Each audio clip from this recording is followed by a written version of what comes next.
पारस मसरूर और आप देख रहे हैं कोई देखे न देखे शब्बीर तो देखेगा। बेटी ने पसंद की शादी कर ली थी, माँ बाप फराख दिल थे, उन्होंने ये रिश्ता कबूल कर लिया, लेकिन दामाद की तरफ से दिल साफ नहीं हुआ था क्योंकि दामाद पर इल्ज़ाम लगा कि वो लड़की को वरगला कर ले गया था। मैं हूं पारस मसरूर और आप देख रहे हैं कोई देखे न देखे शब्बीर तो देखेगा। घर में रंगो रोगन का काम हो रहा था। घर का सरबराह काम की निगरानी कर रहा था। फायजा, जी अबू। एक काम करो, तुम चाय बना दो। जी अबू। मैं थोड़ा सा हार्डवेयर की दुकान पे जा रहा हूँ, कुछ सामान लेकर आना है। घर खाली है, मजदूर काम कर रहा है। आप चाय बना के एक कप इस चाय इसको भी दे दो। ठीक है अबू। ठीक है बेटा। फायजा का बाप चला गया था, लेकिन मजदूर अपना काम करता रहा कि इस दौरान फायजा चाय लेकर अंदर आ गई।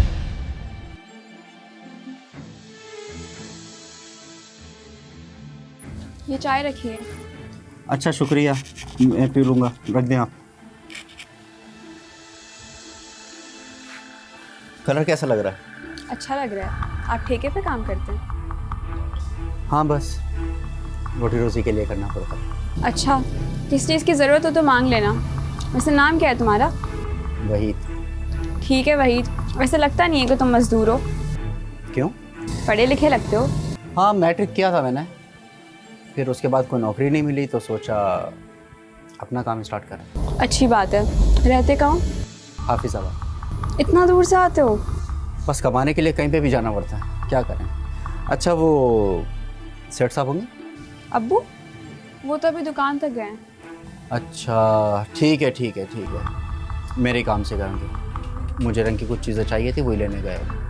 जब वहीद को अंदाजा हो गया कि फायजा का बाप घर पर नहीं था तो फायजा से बात करने का बहाना ढूंढने लगा। बात सुनिएगा, मुझे वॉशरूम जाना। अच्छा वो उधर है। कुछ देर बाद वो वॉशरूम से बाहर आया। आपका अंदर का पोर्शन तो बहुत खूबसूरत है। हाँ मैं उसकी सफाई करती रहती हूँ। बहन भाई भी करते होंगे। नहीं, ये सिर्फ मैं ही करती हूँ। वैसे एक बात पूछूं, आपको फिल्में पसंद है? नहीं, ये क्यों पूछ रहे हो? बस ऐसे ही। ड्रामे देख लेती हूँ मैं। अच्छा, मुझे भी बहुत सारे ड्रामे पसंद है पाकिस्तान, लेकिन इनमें सच कहाँ दिखाता। मैं आज रिसेंटली एक ड्रामा देख रहा था, तो उसमें क्या होता है कि एक मज़दूर अपनी मालकिन को लेके भाग जाता है। अब तुम बताओ, क्या ऐसा होता है? फिल्मी बातें हैं सारी, लेकिन हो भी सकता है। हो भी सकता है। ठीक, मैं थोड़ा सा काम कर लूँ फिर बात कर। वैसे बात करने का शुक्रिया। वही दोबारा अपने काम में मसरूफ हो गया। फायजा के घर में 1-1.5 माह काम चलता रहा। इस दौरान फायजा और वहीद के दरमियान इंतहाई करीबी ताल्लुकात पैदा हो गए और फिर एक दिन फायजा खामोशी से घर से गायब हो गई। तुम्हारी बहन नानी के घर तो नहीं गई? अब्बू वो कहकर तो ये गई थी। अरे तलाश करो उसको। मैंने तुम्हारी नानी को फोन किया था, वो कह रही है यहाँ तो आई नहीं है। अच्छा अब्बू आप परेशान ना हो, मैं देखता हूँ। बाप बेटा फायजा को तलाश करते रहे, लेकिन फायजा का कहीं कोई नामो निशान नहीं मिला। एक दिन फायजा का भाई मोबाइल फोन देख रहा था कि उसे एक प्रोफाइल दिखाई दिया जिसमें फायजा और वहीद की डीपी एक साथ लगी हुई थी। भाई ने उस पेज को खंगाला तो पता चला कि फायजा ने वहीद से शादी कर ली थी। बेटा कुछ पता चला? अब्बू ये देखे किसी कारनामे। ये तो जाना पहचाना लग रहा है। ये कौन है? अब्बू ये वही रंग वाला है जो हमारे घर काम करने आया था। ओ बेड़ा गर्क को फायजा का। ये क्या किया उसने? पानी ला के दो मुझे, मैं नहीं बचूंगा। अब्बू आप परेशान मत हो, मैं हूं ना, मैं देखता हूँ, मैं पानी लाता हूँ, परेशान ना हो। फायजा के भाई ने बिला आखिर अपनी बहन से राब्ता कर लिया था और बाप से भी बात करा दी थी। बाप ने बेटी और दामाद को माफ कर दिया और अपने घर आने की दावत दे दी। वजीब, हमें माफ़ कर दें, हमसे बहुत बड़ी गलती हो गई। बेटा गलती इंसान से ही होती है। तुम लोगों ने निकाह कर लिया ना, भूल जाओ सारी बातों को, बस छोड़ो, जाओ, बोला तुम्हारा कमरा देख लो।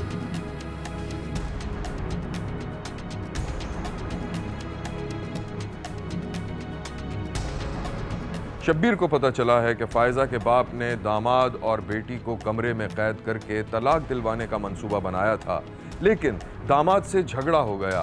बाप ने मुबैना तौर पर राइफल निकाल ली, नौकर बीच में आ गया जिसे गोली मार दी गई, मौके पर हलाक हो गया। फायजा के बाप ने तैश में आकर दामाद और बेटी को भी गोली मार दी और फरार हो गया। अपनी हाँ जी बेटी बना जरूर और हाँ जी किसी किस्म की साडे तरफों नहीं होगा, ठीक है, क्योंकि साडी इज्जत है। ਅਸੀਂ ਇਹ ਚੀਜ਼ ਦਾ ਤੁਹਾਨੂੰ ਵੀ ਪਤਾ ਹੈ, ਉਹਨੂੰ ਵੀ ਪਤਾ ਹੈ। हाँ जी बिल्कुल ਕਿਉਂਕਿ ਇਸ ਲਿਹਾਜ਼ ਨਾਲ ਪਲੀ ਬੜੀ ਹੈ, हाँ ਇਸ जी ਲਿਹਾਜ਼ बिल्कुल ਨਾਲ ਰਹੀ ਹੈ। हाँ जी ਇਹ ਤੇ ਚਲੋ ਹੁਣ ਬੱਚਿਆਂ ਦੀ ਬੇਵਕੂਫੀ ਹੈ ਨਾ। ਹੁੰਦੀ ਹੈ ਅੱਜ ਕੱਲ बड़े ने इस तरह।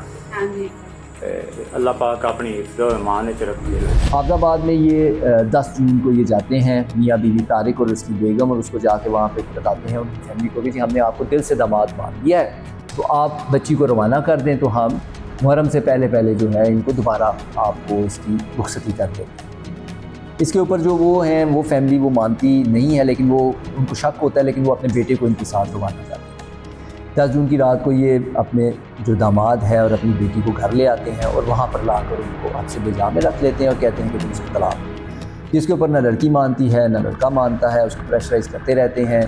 जब उनको पता चलता है 12 को कि ये रात को निकलने का प्लान बना रहे हैं और निकलने की कोशिश करते हैं, तो उस वक्त जो है ये तारिक जो है ये गन के साथ उनको रोकने की कोशिश करता है। वहाँ पर स्कफल होती है, जिसके ऊपर ये फायरिंग करता है, जिसमें पहले अपने दामाद को मारता है। उसी लड़ाई में इसके मुलाजिम को भी गोली लगती है और अपनी बेटी को भी उसके बाद ये कत्ल कर देता है। और ये तीनों कत्ल करने के बाद ये अपनी बेगम के साथ भाग जाता है।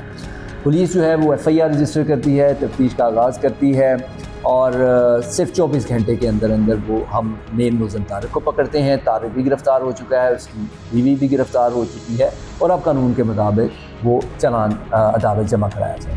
शब्बीर को पता चला है कि फायजा के बाप को रंज था कि उसकी अमीर कबीर बेटी ने एक गरीब मजदूर से शादी करके उसके ख़ानदान की नाक कटवा दी थी। देखते रहिए, क्योंकि कोई देखे न देखे, शब्बीर तो देखेगा।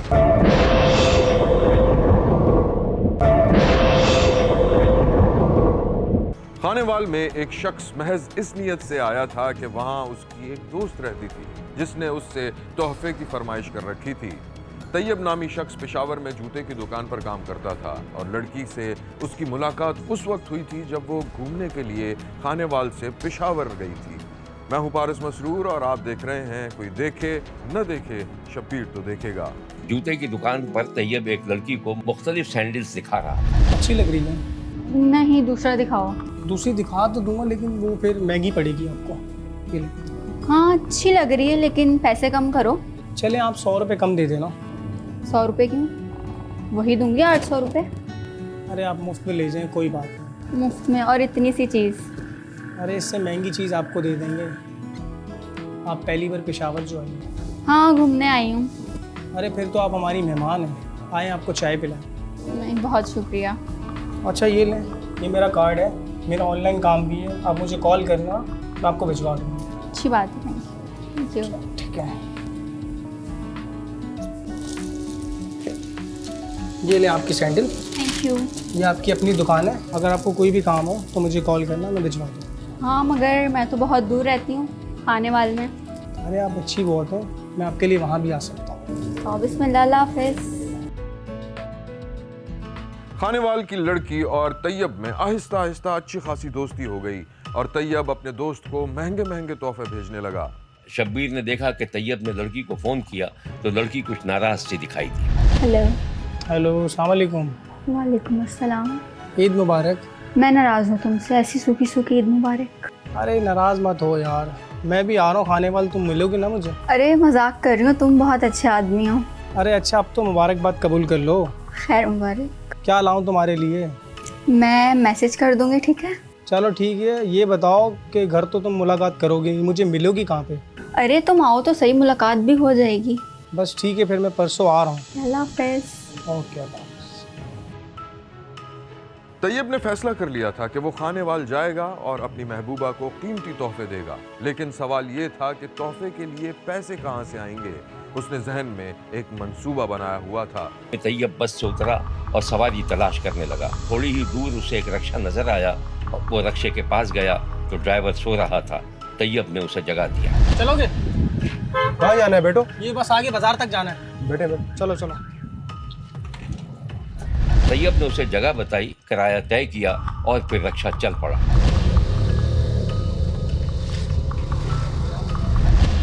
बस भाई यही रोक दो, यही रोक दो। हाँ बस यही रोक दो। खामोश हो जा, जो कुछ भी है जल्दी निकाल। मोबाइल परस दे, जल्दी दे। शब्बीर ने देखा कि पुलिस का एक मुखबिर पुलिस को कुछ बता रहा था। अस्सलाम वालेकुम साहब। अस्सलाम बेटो। साहब अच्छा मैं आपको एक बात बताऊं, मैंने एक रक्शे ड्राइवर का कत्ल होते हुए देखा है। कहाँ पर? पीछे जंगल की तरफ। जंगल में? जी। चलो। फिर शब्बीर ने एम्बुलेंस का सायरन सुना। रक्षा ड्राइवर की मौत वाक़ई हो चुकी थी और पुलिस इस अंधे कत्ल की वारदात पर काम कर रही थी। मकतूल के वर्षा तक पहुंचने के बाद उसका फोन नंबर हासिल करके उसका CDR निकलवाया गया। मैसेज चेक किए गए तो पता चला कि कातिल ने मकतूल के फोन से अपनी महबूबा को मैसेज किया था। अब पुलिस कातिल की तलाश में थी। तैयब ने फोन बेचकर जो रकम हासिल की थी उससे महबूबा के लिए तोहफा खरीद लिया था और अब वो दोनों एक खुफिया जगह मुलाकात कर रहे थे। ये लो। अरे मैंने तो मजाक किया था, तुम इतना महंगा मोबाइल ले आए। ये तो छोटी सी चीज़ है, बस देने आ गया। अब मैं वापसी जा रहा हूँ। इतनी जल्दी में लग रहे हो, सब ठीक है?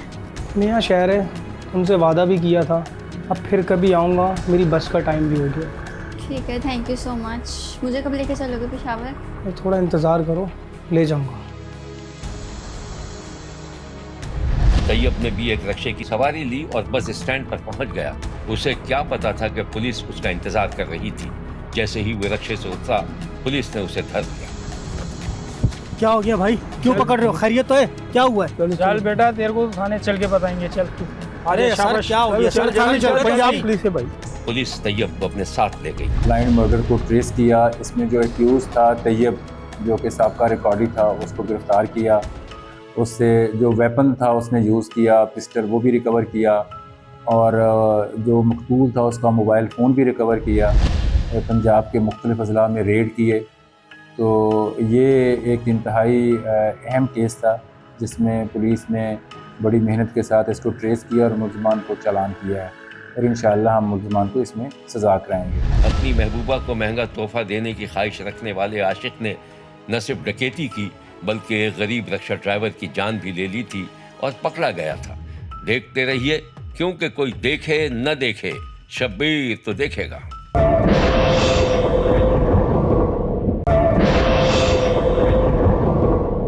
कच्चे जहनों को भटकाना कितना आसान होता है, ये बात शब्बीर को तब पता चली जब फैसलाबाद के एक मदरसे में पेश आने वाला वाक़या सामने आया। चालाक और मक्कार उस्ताद ने दो तालिब इल्मों को तीसरे तालिब इल्म के खिलाफ ऐसा उकसाया कि दोनों तालिब इल्म अपने साथी तालिब इल्म की जान के दुश्मन बन गए। मैं हूं पारस मसरूर और आप देख रहे हैं कोई देखे न देखे, शब्बीर तो देखेगा। शब्बीर ने देखा कि दो तालिब इल्म अपने उस्ताद के हुजरे में उसके सामने सर झुकाए बैठे थे और उस्ताद बोले जा रहा था। हाँ भाई रियान खान, क्या किया जाए शोएब का? ये तुम दोनों को बदनाम कर रहा है। उस्ताद जी क्या हुआ? हमें तो कुछ पता ही नहीं है। इतने भोले नहीं बनो। मुझे मोहल्ले के एक बुजुर्ग मिले थे, वो मुझसे कह रहे थे कि कारी साहब आपके होते हुए ये सब कुछ हो रहा है। उस्ताद जी मैं समझा नहीं आपकी बात। अबे उस जाहिद शोएब ने कहा है कि तुम्हारी हरकतें ठीक नहीं हैं, मगर हमने तो ऐसा कुछ नहीं किया। हाँ मुझे मालूम है, तुम दोनों बहुत अच्छे लड़के हो, लेकिन कहने वालों का मैं मुंह कैसे बंद कर सकता हूँ? तो उस्ताद जी आपने उनसे पूछा नहीं कि उसने ऐसा क्यों कहा? मैं उससे कैसे पूछ सकता हूँ? ये तो तुम दोनों का मामला है, तुम निपटो। उस्ताद जी तो आप उसे इस मदरसे से निकाल क्यों नहीं देते? कैसे निकालो? लोग मुझसे सवाल करेंगे कि इसको क्यों निकाला है। उस्ताद जी आप बता देना कि हमें गलत इल्ज़ाम देता है। मुझे लगता है उसने कुछ देखा है, तभी वो तुम्हें ब्लैकमेल कर रहा है। नहीं उस्ताद जी, रेहान ये सब क्या हो रहा है? अरे वो हमसे जलता है। उस्ताद जी ठीक कह रहे हैं, उसका इलाज करना पड़ेगा हमें। अच्छा, ताकि बात का पतंगड़ बन जाए। अबे जाहिल, कोई अक्ल से काम लो। तो उस्ताद जी अब आप ही बताएं, अब हम क्या करें? उसके अब्बा से शिकायत कर दें? उसका बाप मान जाएगा कि तुम लोग ठीक कह रहे हो? बहुत जूते पड़ने वाले हैं। तो फिर क्या करें उस्ताद जी, आप ही बताएं हमें। अभी तो तुम एक काम करो, अपना सबक अच्छी तरह याद करो। मैं नीचे एक और क्लास है, वो लेके आता हूँ, ठीक है? ठीक है उस्ताद जी। चलो। उस्ताद जी का नाम रफाकत था। उसने 2 तालिबे इल्मों को तीसरे तालिबे इल्म के खिलाफ इतना भड़का दिया था कि वो मारने मरने पर उतर आए थे। वो दोनों अपने तीसरे साथी शुएब को नुकसान पहुंचाने का बहाना ढूंढते रहते थे। शब्बीर ने देखा कि लड़के मैदान में खेल रहे थे। शुएब गेंद लेकर दौड़ रहा था कि वो दोनों उसका पीछा करते हुए आए और गेंद छीनने के बहाने उसे गिरा दिया। शुएब जमीन पर गिर गया था और दर्द की शिद्दत से कराह रहा था और वो दोनों हंसे जा रहे थे। अबे ज़्यादा ड्रामे मत कर, चल उठ जा। यार मुझे ऐसा लग रहा है मेरा घुटना टूट गया है। बस हमने तो समझा तेरी टांगे टूट गई। यार मजाक मत करो, दर्द हो रहा है, उठाओ मुझे। क्यों उठाएं? ये होता है झूठा इल्ज़ाम लगाने का नतीजा। मैंने कौन सा इल्ज़ाम लगा दिया? उठाओ उठाओ मुझे। उस्ताद जी को तुमने और मेरे और इरफान के बारे में क्या बातें की हैं? मैंने तो ऐसा कुछ नहीं कहा, क्यों बकवास कर रहे हो? चलो चलो सामना कर लेंगे, परवाह मत करो। यार क्यों उल्टी बातें कर रहे हो? उठाओ मुझे। इस दौरान ये मंजर देखकर एक लड़का दौड़ता हुआ शुएब के पास आ गया। क्या हुआ शुएब? यार मेरा घुटना टूट गया है, मुझे घर ले चलो। यार तुम लोगों के अंदर शर्म है या नहीं है? उसको चोट लगी और तुम लोग हंस रहे हो।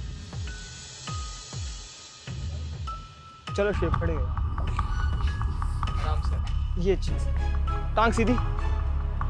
शाबाश शाबाश। उस्ताद के उकसाने पर रेहान और इरफान शुएब की जान के दुश्मन बन गए थे, लेकिन सवाल ये था कि उस्ताद ऐसा क्यों कर रहा था।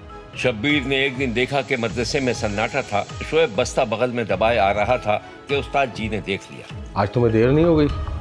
उस्ताद जी गाड़ी नहीं मिली थी। इसकी तो सजा मिलेगी। उठक बैठक करूं?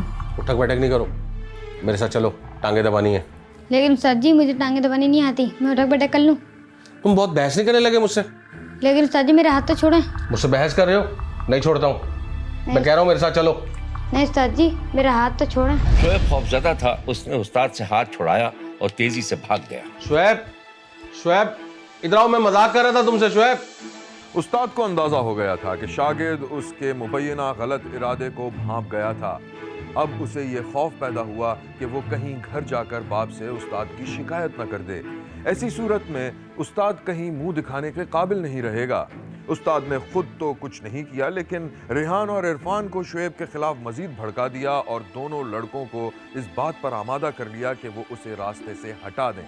और फिर एक रात मुबैना तौर पर रेहान और इरफान ने शुएब को गला दबाकर कत्ल कर दिया और लाश ठिकाने लगा दी। पुलिस ने सीसी फुटेज की मदद से 12 साला शुएब के कत्ल का सुराग लगा लिया था। ये है वो फुटेज जिसमें उसकी लाश ठिकाने लगाने के लिए साइकिल इस्तेमाल की गई थी।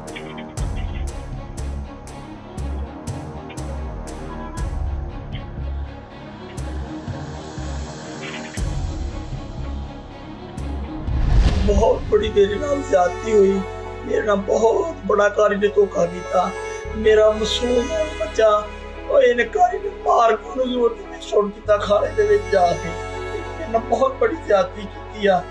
मेरी गुजारिश है कि मैनू इंसाफ दिया जाए और कारी जिहड़ा है वो इनू अपना जिहड़ा महकमा जिहड़ा बहुत अच्छा महकमा इनू जिहड़ा वो डील करे। मेरे नाल बहुत बड़ा ज्यादती हुई है। पुलिस ने उस्ताद समेत तमाम मुल्जिमान को गिरफ्तार करके मुकदमा दर्ज कर लिया था। देखते रहिए, क्योंकि कोई देखे न देखे, शब्बीर तो देखेगा। थाना बस्ती मलूक की रिहायशी साजिदा ने अपनी बेटी का निकाह कर दिया था, लेकिन रुखसती पर राजी नहीं थी। दामाद अपनी मनकूहा को खर्चा भेजता रहा, लेकिन मामलात खराबी की तरफ चले गए। और फिर एक दिन वो वाकया पेश आ गया जिसे शब्बीर ने हैरत से देखा और सोचा कि क्या दुनिया में ऐसी माएँ भी होती हैं। मैं हूँ पारस मसरूर और आप देख रहे हैं कोई देखे न देखे, शब्बीर तो देखेगा। शब्बीर ने देखा कि एक घर में स्टेज ड्रामे की रिहर्सल हो रही थी। डायरेक्टर अदाकारों को हिदायत दे रहा था और रिहर्सल देखने वालों में एक 18 साल की लड़की भी थी जो अपनी अदाकारा माँ का सामान संभाले बैठी थी। देख साजिदा, सीन ये है कि तू बेहस कुर्सी साफ कर रही है और सामने से तेरा शोर आ रहा है और तूने ऐसे बिहेव करना है जैसे तूने अपने शोर को देखा ही नहीं। और वो बड़ा खुश हो रहा है कि मेरी बीवी काम कर रही है। वो तो ठीक है उस्ताद, बोलना क्या है? अरे साजदा, तूने स्क्रिप्ट याद नहीं किया क्या? अरे टाइम ही नहीं मिला। देख भाई साजदा, मैं चाहता हूँ कि जो कोई मेरे सेट पे पहुंचे तो स्क्रिप्ट उसको सारा याद होना चाहिए। अब मलाइका स्क्रिप्ट दे। ये लो। अच्छा ठीक है, डन है। एक ही लाइन है ना, मैं दे देती हूँ। हो गया? 1 2 3 एक्शन। अरे मस्टंडा खामखा का शौहर औरत की कमाई पे ऐश कर। अरे अरे अरे अरे, ये क्या कर रही है? मैंने कहा है डायलॉग बोल, एक्टिंग कर, तो सीधी सीधी लाइनें पढ़ रही है। मैं तुझे बताता हूँ, इस तरह बोलनी है लाइन। खाम खाका मुस्टंडा शौहर अपनी बीवी की कमाई पर अयाशी कर रहा है, ऐसे बोलना है। उस्ताद समझ गई। साजदा स्टेज अदाकार थी और प्राइवेट फंक्शन में भी अपने फन के जौहर दिखाती थी। शौहर की तरफ से भी कोई पाबंदी नहीं थी, अलबत्ता उसकी 18 साला बेटी मलाइका इस काम को अच्छा नहीं समझती थी। साजदा ने कई बार कोशिश की कि बेटी को भी स्टेज पर नाचने गाने के लिए आमादा कर ले, लेकिन बेटी ने साफ इनकार कर दिया। अब वो इस फिक्र में थी कि कोई मालदार लड़का मिल जाए तो वो बेटी की उससे शादी कर दे। शब्बीर ने देखा कि रात को शो खत्म हुआ तो साजदा हॉल से बाहर निकली तो उस वक्त एक नौजवान आगे बढ़ा और उसने उससे ऑटोग्राफ मांग लिया। Hello ma'am. हेलो। क्या जबरदस्त एक्ट करती है, ऑटोग्राफ ले लेंगे आप? Thank you. नौजवान ने कागज कलम आगे बढ़ाया और साजदा ने ऑटोग्राफ दे दिया। मैम वैसे ये थैंक यू, मेरा कार्ड है, मेरा गाड़ी का शोरूम, तो कभी गाड़ी वगैरह चाहिए हो तो मैं हाजिर हूँ। गाड़ी तो चाहिए लेकिन पैसे नहीं। अब पैसों की फिक्र क्यों करती, गाड़ी ले जाएं, पैसे आते रहेंगे। सच में? हाँ हाँ, आप कल ही मेरे शोरूम पर आ जाएं, अगर आप कहें तो मैं आपको पिक कर दूँ। ये ठीक रहेगा, तुम मुझे फ़ोन करना, मैं तुम्हें एड्रेस समझा दूँगी। ये मेरा कार्ड, इसमें मेरा नंबर है, कॉल करना। Thank you. साजदा नौजवान से मिलकर आगे बढ़ी तो एक कार में बैठ गई जिसमें उसका कोई मद्दा पहले से मौजूद था। साजदा ने कार शोरूम वाले 28 साला नौजवान यूनुस से दोस्ती कर ली थी और अब उसकी रकम ऐंठने की कोशिश कर रही थी। यूनुस भी दिल फेंक किस्म का नौजवान था। पहले तो पैसे लुटाता रहा, लेकिन जब उसको अंदाजा हो गया कि वो लूटा जा रहा है तो उसने साजदा से मिलना कम कर दिया, जिस पर साजदा परेशान हो गई और उसने यूनुस को लूटने का दूसरा प्लान तैयार किया। अरे यूनुस, इतनी जल्दी क्या है तुम्हें? 15 दिन हो गए हैं और कितना इंतजार करवाएंगी? अरे रुखसती करना कोई आसान काम थोड़ी है, 100 तरह के इंतजामात करने होते हैं, फिर पैसों को भी तो देखना होता है। आप फिक्र क्यों करती हैं? कभी मना किया है मैंने आपको? जितने चाहें ले लें। तुम शर्मिंदा कर रहे हो मुझे। इसमें शर्मिंदा की क्या बात है, मैं कोई गैर थोड़ी हूं। अभी ट्रांसफर कर देता। चलो अब तुम इतना कह रहे हो तो रुकें तो चेक करें, 3 लाख रुपए ट्रांसफर किए हैं। अरे यूनुस, मेरा दामाद तो हीरा है, हीरा। अरे मलाइका, आओ देखो वो आए हैं तुमसे मिलने।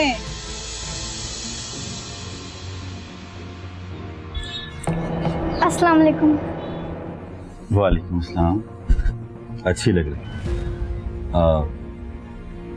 घर कब चलोगी? अम्मी को पता, अम्मी बताएंगी। अब मेरी बात तो सुनो। बहुत शर्मीली है। अच्छा यूनुस, अब तुम जाओ, फिर मैं तुम्हें बता दूंगी। जल्दी मुलाकात हो। ठीक, ख्याल रखिएगा। झूठे सच्चे निकाह को साल भर हो गया। इस दौरान यूनुस को दोनों हाथों से लूटा जा रहा था और जब यूनुस को यकीन हो गया कि उसके साथ शादी का ड्रामा किया गया है तो एक दिन उसने अपने साथियों के साथ मिलकर अपनी सास और ससुर को मुबैना तौर पर गोली मार दी।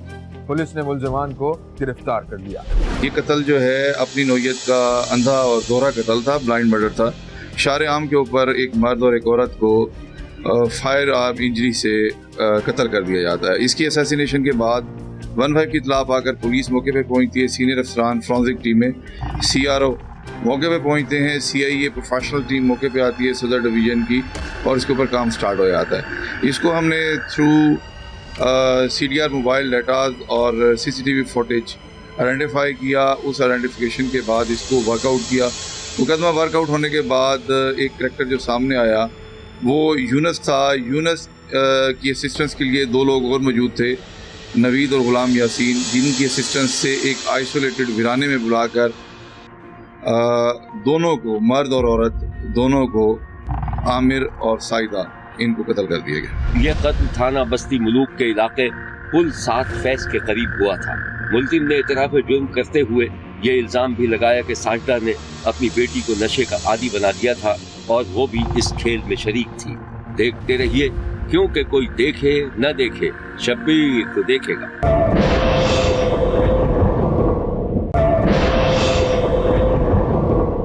भुलवाल में एक शख्स की नई शादी हुई थी, लेकिन वो हर वक्त परेशान ही रहता था।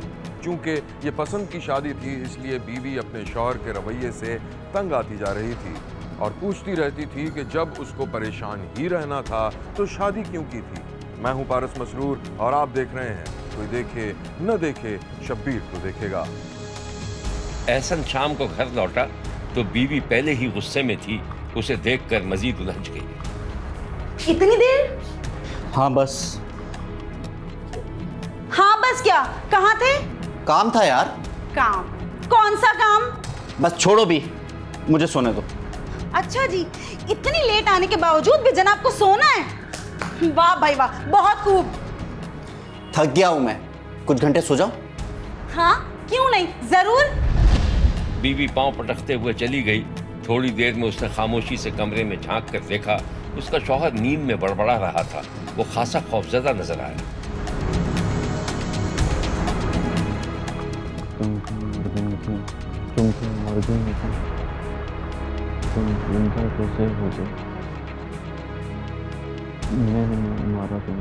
अपने शौहर को बड़बड़ाता देखकर उसकी बीवी ने उसे झिंझोड़ा। एहसन, एहसन, एहसन उठो। एहसन, एहसन, क्या हुआ एहसन? ख्वाब था, डरावना ख्वाब। अरे तो लाहौल पढ़ के सोया करो। अच्छा अच्छा, तुम जाग रहे हो अभी तक?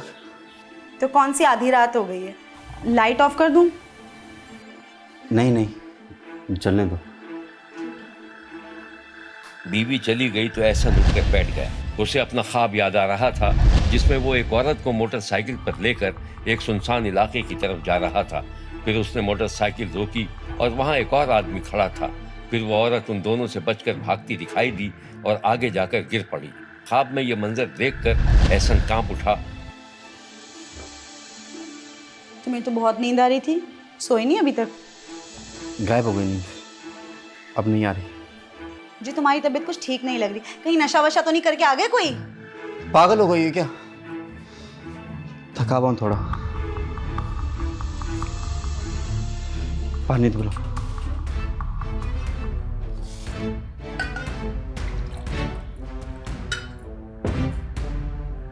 ये लो।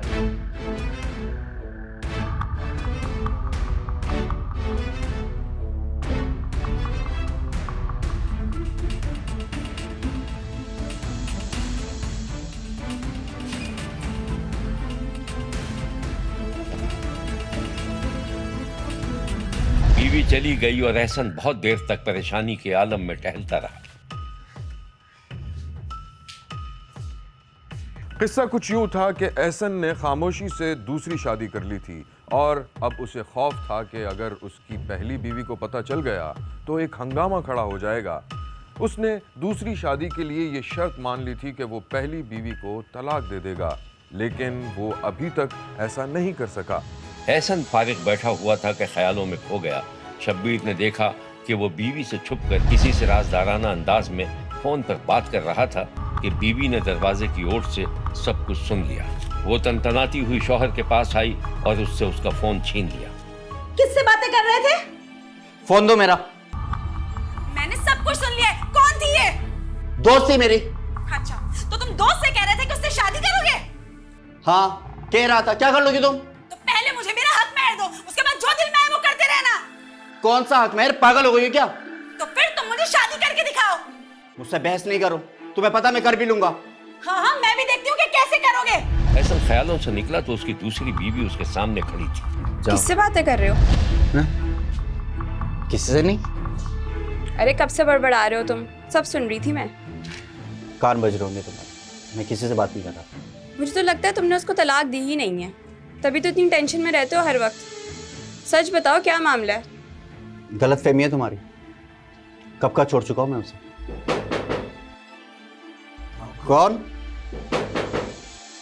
कौन है? दरवाजा खोलो, ये एहसन का घर है। जाके चेक करो कौन आया। कौन है? दरवाजा खोलो, ये एहसन का घर है। दरवाजा खोलो। हाँ मगर आपको क्या काम है? अरे दरवाजा खोलो, बातें नहीं करो। पुलिस ने दरवाजे को धक्का दिया और अंदर आ गई। एहसन पीछे के दरवाजे से भागने की कोशिश कर रहा था। दरवाजा खोलो। अरे क्या किया है मेरे शौहर ने? क्या किया है मेरे शौहर ने? ले चलो इसको, चलो चलो लेके चलो इसको, चलो चलो। क्या क्या है मैंने? चलो बताते हैं क्या क्या है। पुलिस मियां बीवी के एहतजाज की परवाह किए बगैर एहसन को घर से बाहर ले गई। पुलिस को एक औरत की लाश मिली थी जिसके फिंगरप्रिंट्स के जरिए वो औरत के वरसा तक पहुंची थी। फिर पुलिस ने शौहर की तलाश शुरू कर दी और इस तरह एहसन को पुलिस ने बीवी के कत्ल के शुबे में गिरफ्तार कर लिया। शब्बीर ने देखा कि एहसन से पुलिस तफ्तीश कर रही थी। क्यों कत्ल किया तूने अपनी बीवी को? मैंने कत्ल नहीं किया। अच्छा, तो फिर ये फिंगरप्रिंट भी तेरे नहीं है? नहीं, ये भी मेरे नहीं। देख, फिर तेरा डीएनए कराना पड़ेगा। सारे सबूत है मेरे पास। शराफत से उगल दे, मैं तेरे से सख्ती नहीं करना चाहता। हाँ, मैंने किया है कत्ल। मैं दूसरी शादी से शर्त पे की थी कि पहली बीवी को तलाक दे दूंगा। तो तू उसको कत्ल कर देगा? हाँ, मुझे गुस्सा आ गया था। पकड़ो उसको, लेके जा भुगत अब सारी उम्र जेल में। चल। एहसन नाम का बंदा है, उसने सिर्फ इस वजह से कि वो शादी करना चाह रहा था, शादी करने के लिए उसने अपनी मिसेस को 8 और 9 की दरमियानी रात को रात 3 बजे नहर पे लेके आया अपने भाई के साथ मिलके, भाई फरमान के साथ, और मोटरसाइकिल पे जहाँ पहुँच के अपनी मिसेस को ज़िबा किया और नहर में फेंक दिया, सिर्फ इसलिए कि मुझे मेरी शादी में कोई रुकावट ना बने। और सबसे बड़ा अलमिया, सबसे दुख वाली बात यह है, उस बदबख्त ने तकरीबन अगले ही दिन 2 दिन बाद शादी भी कर ली। तो इसका हस्बैंड है, उसको गिरफ़्तार करते हैं। गिरफ़्तार करने के बाद पता चलता है इंटरोगेशन के दौरान कि मुल्ज़म एहसान जो उसका हस्बैंड है और उसका जो भाई है फरमान, उन्होंने मिलकर इस खातून को नहर पे ले आए, लेकर उसको छुरी से लिए उसको कत्ल कर दिया। पता चला है कि एहसन जो आम मजदूर था, उसने फ़ोन पर राब्ते के बाद एक औरत से ताल्लुकात उस्तवार कर लिए थे और खुफिया तौर पर उससे शादी कर ली थी। पुलिस ने मुल्जिम के खिलाफ बाकायदा मुकदमा दर्ज करके उसके साथी मुल्जिम को भी गिरफ्तार कर लिया था। एहसन ने मुबैना तौर पर अपने भाई की मदद से अपनी पहली बीवी को कत्ल करके फेंक दिया था। कई दिनों बाद जब मकतूला की लाश मिली तो एहसन पकड़ा गया था। पता चला है कि एहसन जो आम मजदूर था, उसने फ़ोन पर राब्ते के बाद एक औरत से ताल्लुकात इस्तेवार कर लिए थे और खुफिया तौर पर उससे शादी भी कर ली थी। पुलिस ने मुल्जिम के खिलाफ बाकायदा मुकदमा दर्ज करके साथी मुल्जिम को भी गिरफ्तार कर लिया था। देखते रहिए, क्योंकि कोई देखे न देखे शब्बीर तो देखेगा। यहाँ हमारे प्रोग्राम का वक्त खत्म हुआ। अगले हफ्ते नई कहानियों के साथ फिर हाजिर होंगे इसी वक्त सिर्फ एक्सप्रेस न्यूज़ पर। देखना मत भूलिएगा, क्योंकि कोई देखे न देखे शब्बीर तो देखेगा। अगर आप भी अपने इर्द गिर्द होने वाले किसी भी गैर मामूली वाक़े से शब्बीर को आगाह करना चाहते हैं तो हमें व्हाट्सएप करें या अपनी वीडियो शेयर करें। शब्बीर 0324 742224 या हमें खत लिखें। शब्बीर तो देखेगा। Express news 5 expressway of Korangi road, Karachi. आपकी इत्तला एक अहम कहानी बन सकती है।